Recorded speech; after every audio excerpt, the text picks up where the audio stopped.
Ini press release masalah saya. Anjar, warga Kecamatan Kalidoni Palembang, tertangkap polisi dari Polsek Ilir Timur II ketika membawa sabu saat melintas di Jalan Slamet Riyadi, Lawang Kidul. Tersangka tertangkap polisi yang berpatroli saat menghentikan tersangka yang mengendarai sepeda motor.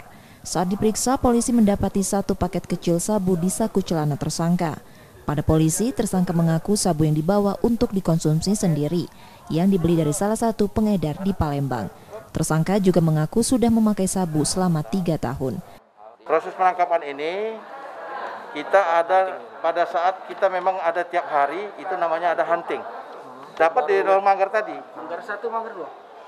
Manggar 1. 1 ya. Barang bukti yang diamankan, Pak? Ini barang buktinya. Paket ini, paket kecil ini. Yang ini. 40.000. Paket kecil ya.